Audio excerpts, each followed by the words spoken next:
in our offensive category is the power sweep, as we call it. Actual number of that play is 49, and the reciprocal of that is 28. 49, 28. It's the power sweep. Actually, it's the lead play in our offense.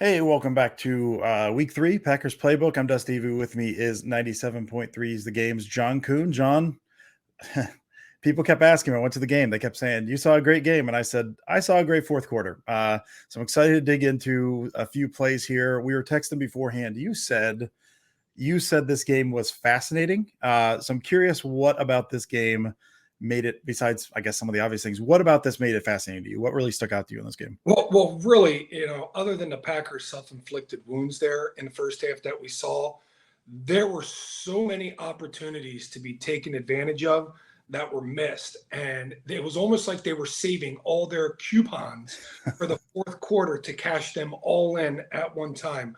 And we'll see a little example of that here with this first play from the first half.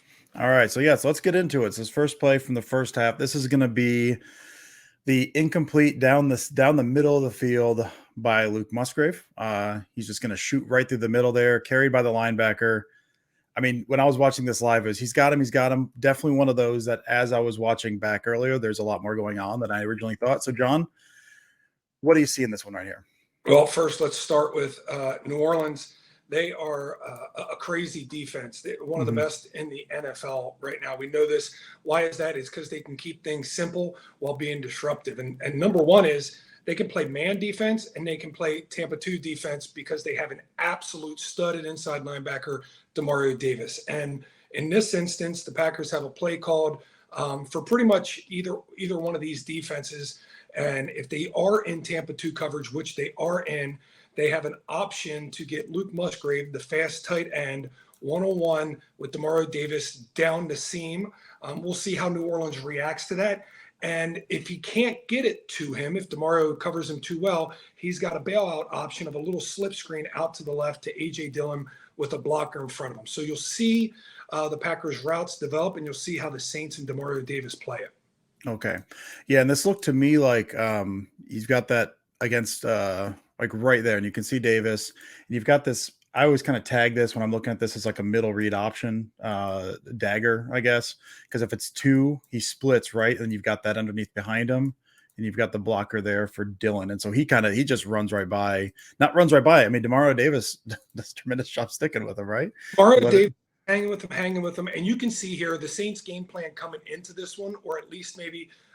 The way their defense has been taught to do it this year is Demario to have vision to the passing strength of the offense, which he does, turns his hips immediately at the snap of the ball. He's carrying the tight end up the seam into that deep third, which is the Tampa 2 spot for the Mike linebacker. But he has vision to the passing strength here of the Packers. And when the in-breaking route comes, he snaps off. Now the corner to the side of the in-breaking route, he has to play over the top for Luke Musgrave, or the safety, it needs to play over the top for Luke Musgrave. And the Saints coaching staff sees this in this game and says, oh no, look at this picture. We have Luke Musgrave wide open down the seam. We have Romeo Doubs down there wide open on the, what we like to call sidewalk, working down the field. So they make an adjustment, and I'm telling myself on the sideline of this, when will Matt LaFleur and the Green Bay Packers try and exploit this defense and this coverage again later in the game? Because this was one of the opportunities missed by Jordan Love in this game of a few that he did have. But you know that Matt LaFleur and Jordan Love, they're going to put that in a memory bank and try and get to it later. Yeah, this was a tremendous look by Davis. I mean, as you mentioned, because that looks like Tampa, and then he keeps his eyes, breaks off there. That's a good recognition of what the Packers want to do. Just absolutely flips and does that. That's incredible. And then, as you mentioned, I mean, just to hit on it, you also have that option over there with that little slip screen if he wants to hit it. And I think, I mean, to me, that's one of those. Musgrave looks more open because he does peel back there. But I mean, a good throw. I mean, he's splitting those safeties. That looks Yeah, That looks beautiful. what makes this play so great is Luke Musgrave gets on an edge of Demario Davis, he gets hit. If Mhm. not, if the Saints back off and play their Tampa 2 the safe way, then you have AJ Dillon out there with a blocker 1-for-1 with a corner playing, cover 2, and you can get him off and running. So good play call. I love the play call, and I love the adjustment by Jordan Love. He gets the opportunity and he takes it. Just needs to make a better throw. Yep. Yeah, we'll just run it from the back just to. So I've seen those deep throws from this angle here. A little pistol there. Just loads up. What are your thoughts, real quick, John? We've not discussed this really. What are your thoughts on Love's deep ball so far? The accuracy has not been there. Is that a comfort thing? Is that a chemistry thing with the receivers? Because he's taken his shots, but he's missed quite a few of those. What do you think the reason has been? I think it's a time. I think it takes time to develop it, to develop the talent. You watch Josh Allen take a couple years until he got to the point where he was a deep ball menace, right? At the beginning, where he overshot a lot of receivers as well. And you can see, if you rewind that one more time, you can see Jordan Love. He knows I need to hit Luke or I need to hit the swing. And the minute Demario Davis snaps off, he corks that thing. And sometimes that little bit of I got a little bit of energy in me. I'm a little bit worked up here, first home game as the Packers starter. I need to uncork this thing, get it out there just a little bit too far. Yeah, yeah, I might be overthinking this a little bit, but he kind of puts it out here when Musgrave was originally kind of heading that way. Kind of is that a thing with the safeties there that he's trying to lead him more up the field? That's a tough adjustment for Musgrave either way, I think. So Musgrave's drifting a little bit. Plus, Lambeau does have some wind, so the ball doesn't always go exactly where you want it to. That's true. That's true. All right, anything else on this one? You want to hit the next one? No, let's hit the next one because, as I said, put this in your memory bank because Matt LaFleur and Jordan Love, if I'm thinking it, I know they're thinking it. So very similar here. Now, remember when I said the New Orleans Saints saw it just like we all saw it? So they made an adjustment on how they're going to play Tampa. This is red Tampa, which has a couple of variations to it. You see on the bottom here, they're playing 3/2, so they're not playing exactly Tampa, but they're playing a version of 3/2 down there for the Tampa. But up top, this is exactly their Tampa, and this is exactly how you would expect it to be. The Mike linebacker running with number 3 to take that deep middle, and then the top side safety and the inside nickel or dime, whichever one he is, they get a little bit mixed up on this one, and I can tell you why that is in a moment. But Jordan Love has banked this coverage as Luke Musgrave, Demario Davis is going to fall off on the in-breaking route, and I'm going to hit Luke Musgrave in front of this safety. What impresses me more than anything about Jordan Love is he does not predetermine. He might have had that anticipation, that expectation of how the earlier play unfolded, but he did not let that affect where he was going to go. He waited to read Demario Davis the whole way, and when he watched him follow number 3 all the way down, he waited for the in-breaking route, and he had to stall a little bit in the backfield here, as you'll see. He kind of bounces and drifts a bit to kind of create that space still, right? And when he does, he gets exactly what he was waiting for. He gets the in-breaker, Jaden Reed, across the middle, and connects with a perfectly timed first down, very needed first down as the Packers are going in for their first touchdown of the game. Yeah, that was tremendous throw. Like you said, great read on that. That's been one of the things that's impressed me. We'll watch it from this angle. Go back to the end of that. Go back to the end of the wide copy. And this is how I know the Saints read it too. Watch Demario Davis at the end of this play tell the safety, you can't get caught and bunched up in this.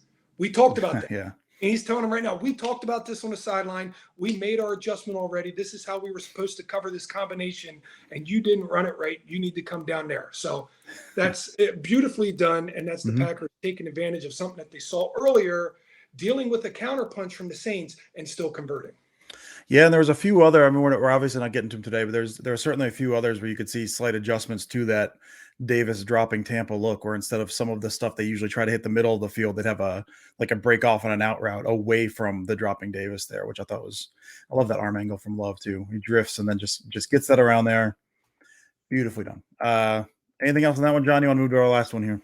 The last play will be the most physically kind of good thing out of Jordan Love in this game. But that play, I thought the one we just watched was the maturation and the growth mentally of Jordan Love to be able to handle all of this that's going around him, get back to a play that he missed earlier, have a different look this time to the exact same coverage, and still convert, shows me that he's going to be a big time guy going forward in this offense.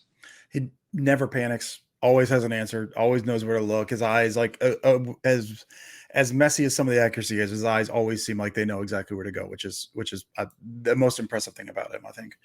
All right, so this is the 2-point conversion. We'll watch it. We'll go through it. They got 11 personnel out here. Gain of 2. I love the down distance. We got 0-0 because it's 2-point. This one I thought was very interesting. I'm curious what your thoughts are on that. To me, I think that the timing of some of that motion stuff looks a little weird to me. I don't know if is that potentially what throws some of this off, John? If it looks weird, it's because it's completely wrong. That was not the depth of the motion that they wanted there. I mean, with this being the 2-point play, we are so incredibly lucky that Josh Myers didn't snap it right into Jaden Reed as he's standing behind him, right in between him. And that could have been an absolute disaster. I'm assuming Jaden Reed needed to take this right to the end of the line of scrimmage. And what they're trying to do here is they're trying to get some sort of swap off here with whoever's covering Romeo Doubs and Jaden Reed getting out here into the flat. Go ahead and watch this as this play develops. See, it's just way too much. It's way too far away. If it were me, I think it probably supposed to look a little bit more like what Jaden Reed did earlier in the drive, and that kind of quick motion, get the Saints to swap their responsibilities on who has who man, and then you can re-pick the guy. Go back to the line of scrimmage once. If Jaden Reed takes a motion just inside Romeo Doubs, like about right, yeah, or even to the tackle, it seems like you kind of sell that and then come back out. I would like to see a quick motion to that hash mark before the ball is snapped and then back out, because if you see the outside corner and the nickel ended up switching responsibilities on this, who had who man, and you can get Jaden Reed outside very easily on this. Jordan Love looks to the right, sees the play they had designed to be option number 1 is not anywhere near open, so he's going to have to delay as he's blinking over to see Samori Toure running towards Marshawn Latimer. You don't want to throw that. That pass is going to be broken up. But you can make Marshawn Latimer think a little bit by using your legs before you come back to zip one in there. Fantastic physical play out of Jordan Love. And just knowing he's going to go to Toure on an outside ball, knowing Marshawn Latimer sitting inside, but he's not going to give any look that he's going to do that until the ball is actually thrown. Phenomenal individual play out of Jordan Love. Yeah, and I want to look at that from the other angle. One thing I do want to say about this one, because they did run it. It was not that many plays before, and I think Reed took it about there, went back out, and the way the Saints played that, they had like communication and the safety kind of shot over. And to me, and we'll look at it from the other angle, it almost looks like they're expecting that. They're looking for, I think it's Musgrave there. And when that safety's in place, that's another thing that kind of, they changed the way they played it even from a few plays ago. And so that kind of messed with it a little bit. Yeah, they changed the formation. That was a much tighter formation. It was a 3-by-1 in that set as well. My program just froze on me. I'm sorry. We were pretty much done anyways. But that goes back to a play that they ran in 2021 to Devontae Adams around the goal line. I can tell right now Jaden Reed's going to be their pre-motion guy that they're going to use to try and scheme open as the number 1 target for some quick hitters in the red zone. It didn't work the first time. And to me, the first time it didn't work in this football game, it was a little bit more on the receiver who's supposed to set kind of the presence for him. That time it didn't work because Jaden Reed messed up his motion, but they'll get those things worked out. These guys are still very young and a lot of things to be excited about in this Packers offense. Yeah, that's great. And yeah, the program crashed, so apologies. We can't get to the other angle. I can try to pull that up if we need to. It did look like on the back copy there, you can see he's got Toure the whole way, and Love actually has his head down and comes back to him late. Like that whole, like, I know where he's going to be as soon as I pick my head back up was very impressive kind of spatial awareness in terms of where his guy is going to be, which I really love seeing. John, our play went down. I apologize. Thank you so much for doing this. Any other thing you want to add before we get out of here today? I think you're handling this just like Jordan Love. When all else fails around you, keep calm and carry on.